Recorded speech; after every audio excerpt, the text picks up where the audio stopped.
ನೀವಾಗಿನೇ ಹೊರಗೆ ಹೋಗ್ತಿರೋ ಅಥವಾ ನಿಮ್ಮನ್ನ ಹೊರಹಾಕೋಕೆ ನಾನು ಭದ್ರತಾ ಸಿಬ್ಬಂದಿಗಳನ್ನ ಕರಿಬೇಕಾ? ಹೀಗೆ ಗುಡುಗಿದ್ದು ಸುಪ್ರೀಂ ಕೋರ್ಟಿನ ನ್ಯಾಯಾಧೀಶರು.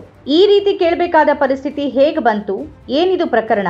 ನನ್ನ ಸಹೋದ್ಯೋಗಿ ನ್ಯಾಯಾಧೀಶರ ಕುರಿತಾಗಿ ನಾನು ಈ ರೀತಿ ಆರೋಪಗಳನ್ನ ಕೇಳಲ್ಲ ಅಂತ ಸಿಜೆಐ ಹೇಳಿದ್ದು ಯಾಕೆ? ಇಲ್ಲಿದೆ ನೋಡಿ ವಿವರ.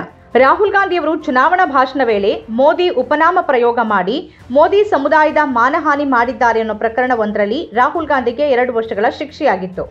ಈ ಶಿಕ್ಷೆ ಕಾರಣ ರಾಹುಲ್ ಗಾಂಧಿ ತಮ್ಮ ಲೋಕಸಭಾ ಸದಸ್ಯತ್ವವನ್ನು ಕಳೆದುಕೊಂಡಿದ್ರು. ಸುಪ್ರೀಂ ಕೋರ್ಟ್ ಮೆಟ್ಟಿಲೇರಿದ ನಂತರ ಶಿಕ್ಷೆಗೆ ತಡೆ ನೀಡಿ ರಾಹುಲ್ ಗಾಂಧಿಯವರ ಲೋಕಸಭಾ ಸದಸ್ಯತ್ವವನ್ನ ಮರುಸ್ಥಾಪಿಸಿತ್ತು. ಈಗ ರಾಹುಲ್ ಗಾಂಧಿಯವರ ಲೋಕಸಭಾ ಸದಸ್ಯತ್ವ ಮರುಸ್ಥಾಪನೆಯನ್ನ ಪ್ರಶ್ನೆ ಮಾಡಿದ್ದಕ್ಕಾಗಿ ಲಕ್ನೋ ಮೂಲದ ವಕೀಲ ಅಶೋಕ್ ಪಾಂಡೆ ಅವರನ್ನ ಸುಪ್ರೀಂ ಕೋರ್ಟ್ ತೀವ್ರವಾಗಿ ತರಾಟೆಗೆ ತೆಗೆದುಕೊಂಡಿದೆ. ಅರ್ಜಿಯನ್ನ ವಜಾಗೊಳಿಸಿದ ಸುಪ್ರೀಂ ಕೋರ್ಟ್ ಅರ್ಜಿದಾರರಿಗೆ 1 ಲಕ್ಷ ರೂಪಾಯಿಗಳ ದಂಡ ವಿಧಿಸಿದೆ. ನ್ಯಾಯಮೂರ್ತಿಗಳಾದ BR ಗವಾಯಿ ಮತ್ತು ಸಂದೀಪ್ ಮೆಹ್ತಾ ಅವರ ಪೀಠ ಅಶೋಕ್ ಪಾಂಡೆ ಅವರ ಮನವಿಯನ್ನ ವಜಾಗೊಳಿಸಿದ ಈ ಅರ್ಜಿದಾರರು ಕ್ಷುಲ್ಲಕ ಅರ್ಜಿಗಳನ್ನು ಸಲ್ಲಿಸುವ ಅಭ್ಯಾಸ ಹೊಂದಿದ್ದಾರೆ, ಇದು ಅದೇ ರೀತಿಯ ಒಂದು ಅರ್ಜಿ ಅಂತ ಹೇಳಿದ್ದಾರೆ. ತಮ್ಮ ಮೇಲೆ ವಿಧಿಸಲಾದ ವೆಚ್ಚವನ್ನ ಮನ್ನಾ ಮಾಡಿಸುವ ಪ್ರಯತ್ನವನ್ನು ಅಶೋಕ್ ಪಾಂಡೆ ಮಾಡಿದ್ರು.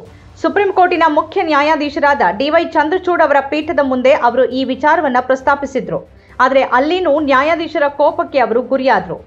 ನ್ಯಾಯಾಧೀಶ ಗವಾಯಿ ಅವರ ಪೀಠ ನನ್ನ ಪರವಾನಗಿಯನ್ನು ರದ್ದುಪಡಿಸಲಾಗುವುದು ಅಂತ ಹೇಳಿದೆ ಅಂತ ಪಾಂಡೆ ಸಿಜೆಐಗೆ ತಿಳಿಸಿದ್ರು. ಇದಕ್ಕೆ ಪ್ರತಿಕ್ರಿಯಿಸಿದ ಸಿಜೆಐ ಚಂದ್ರಚೂಡ್ ಅವರು ಥೋಡಾ ಗರ್ಮಾಗರ್ಮಿ ಹೋ ಜಾತಿ ಹೇ, ಅಂದ್ರೆ ವಾದಗಳ ಸಂದರ್ಭದಲ್ಲಿ ಒಂದಷ್ಟು ಕೋಪ ಬಂದು ಬಿಡುತ್ತೆ ಅಂತ ಹೇಳಿದ್ರು.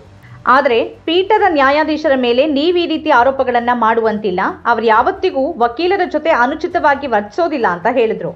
ನನ್ನ ಸಹೋದ್ಯೋಗಿ ವಿರುದ್ಧ ಯಾವುದೇ ಆರೋಪಗಳನ್ನ ಮಾಡಬೇಡಿ, ದಯವಿಟ್ಟು ಇದು ನನಗೆ ಸ್ವೀಕಾರಾರ್ಹವಲ್ಲ. ಎಲ್ಲಾ ನ್ಯಾಯಾಧೀಶರು ಇಲ್ಲಿ ಅನುಭವಿ ನ್ಯಾಯಾಧೀಶರುಗಳೇ, ಅವರು ವರ್ಷಗಳಿಂದ ನ್ಯಾಯಾಧೀಶರಾಗಿದ್ದಾರೆ. ನೀವು ನಿಜವಾಗಿಯೂ ನನ್ನ ಸಹೋದ್ಯೋಗಿಯನ್ನ ಪ್ರಚೋದನೆ ಮಾಡಿರಬೇಕು ಅಂತ ಸಿಜೆಐ ಚಂದ್ರಚೂಡ್ ಹೇಳಿದ್ರು. ಇದಕ್ಕೂ ಮುನ್ನ ನ್ಯಾಯಮೂರ್ತಿಗಳಾದ BR ಗವಾಯಿ ಮತ್ತು KV ವಿಶ್ವನಾಥನ್ ಅವರಿದ್ದ ಪೀಠ, ನೀವು ಒಂದು ಮಾತು ಹೇಳಿದ್ರೆ ನಾವು ನ್ಯಾಯಾಂಗ ನಿಂದನೆಯ ಪ್ರಕರಣ ದಾಖಲಿಸಿಕೊಳ್ತೀವಿ, ಈ ಹಲವು ಅರ್ಜಿಗಳನ್ನ ಸಲ್ಲಿಸೋ ಮೊದಲು ನೀವು 100 ಬಾರಿ ಯೋಚಿಸಬೇಕು ಅಂತ ಹೇಳ್ತು. ನಿಮ್ಮ ಮೇಲೆ ಎಷ್ಟು ನ್ಯಾಯಾಲಯಗಳು ವೆಚ್ಚವನ್ನ ವಿಧಿಸಿವೆ ಅಂತ ನ್ಯಾಯಮೂರ್ತಿ ಗವಾಯಿ ಅವರು ಅಶೋಕ್ ಪಾಂಡೆ ಅವರನ್ನ ಕೇಳಿದ್ರು. ನ್ಯಾಯಾಧೀಶರ ಪ್ರಶ್ನೆಗೆ ಪ್ರತಿಕ್ರಿಯಿಸಿದ ವಕೀಲ ಪಾಂಡೆ, ದಯವಿಟ್ಟು ವೆಚ್ಚವನ್ನ ಮನ್ನಾಗೊಳಿಸಿ, ನನ್ನ ಬಳಿ ಹಣವಿಲ್ಲ ಅಂತ ಪೀಠವನ್ನ ಕೋರಿದ್ರು. ಇದಕ್ಕೆ ಪ್ರತಿಕ್ರಿಯಿಸಿದ ನ್ಯಾಯಮೂರ್ತಿ ಗವಾಯಿ ಅವರು, ನೀವು ನ್ಯಾಯಾಲಯದಿಂದ ಹೊರ ಹೋಗದೇ ಇದ್ರೆ ನಾವೇ ಮುಜುಗರಕ್ಕೆ ಒಳಗಾಗಬೇಕಾಗತ್ತೆ ಅಂತ ಹೇಳಿದ್ರು. ನಾನು ಕೈ ಮುಗಿದು ವಿನಂತಿಸ್ತಿದ್ದೀನಿ, ಇದು ಅವಹೇಳನವಲ್ಲ. ಸಿಜೆಐ ದೀಪಕ್ ಮಿಶ್ರಾ ಅವರ ಮೇಲೆ ಆರೋಪ ಬಂದಾಗ ಅವರಿಗೆ ಸಂಬಂಧಿಸಿದ ಪ್ರಕರಣಗಳಲ್ಲೂ ನಾನು ಅರ್ಜಿ ಸಲ್ಲಿಸಿದ್ದೇನೆ. ಆಗ ಯಾರೂ ಮುಂದೆ ಬರಲಿಲ್ಲ. ಬಾಂಬೆ ಹೈಕೋರ್ಟಿನ ಮುಖ್ಯ ನ್ಯಾಯಾಧೀಶರ ನೇಮಕಾತಿಯನ್ನು ಪ್ರಶ್ನೆ ಮಾಡಿದಾಗ ನನ್ನ ವಿರುದ್ಧ 25,000 ರೂಪಾಯಿ ವೆಚ್ಚ ವಿಧಿಸಲಾಗಿತ್ತು. ಎಲ್ಲಾ ನ್ಯೂಸ್ ಪೋರ್ಟಲ್ಗಳು 25,000 ಅಂತ ಹೇಳುತ್ತೆ, ಆದರೆ ಕೋರ್ಟ್ ಆದೇಶದ ಪ್ರಕಾರ 5 ಲಕ್ಷ ವೆಚ್ಚ ಇದೆ.